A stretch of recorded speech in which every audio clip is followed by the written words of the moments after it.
मार रहे हैं। तो हमें भी उन्हें मार देना चाहिए ना? नरसिम्हा, अवश्य। तो मुझे आशीर्वाद दीजिए। बेटा, मैं मारूंगा उनको। तुम अकेले कितने अंग्रेजों को मारोगे? 10 को तो खत्म कर ही सकता हूँ। हजारों की सेना है उनकी, वो मार देंगे तुम्हें। तो मर जाऊंगा। मारना मरना महत्व नहीं, महत्व है जीत। जीत के लिए तुम्हें युद्ध करना होगा। युद्ध करने के लिए तुम्हारे लोगों का साथ आवश्यक है। उनका साथ तभी मिलेगा जब तुम वही अग्नि उनके अंदर जला पाओगे जो तुम्हारे हृदय के अंदर है।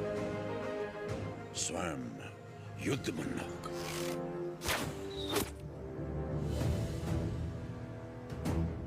तुम्हारा शस्त्र ये नहीं, तुम्हारा शस्त्र है ये।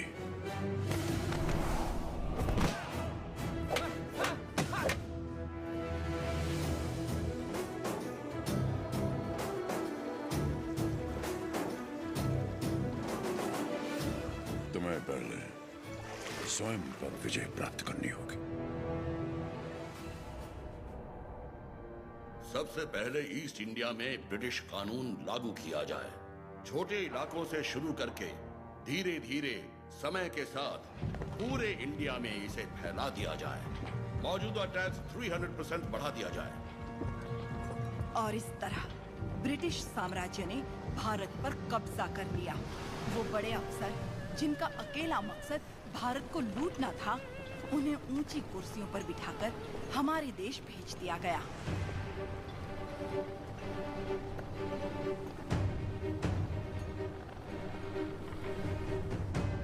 शैतानों की सेना का नुमाइंदा कॉकरेन दक्षिण भारत की तरफ बढ़ने लगा, जिसे भारतीय उपमहाद्वीप की रीढ़ की हड्डी कहा जाता है। लेकिन उसे वीर भूमि रेनाडू के बारे में क्या पता था?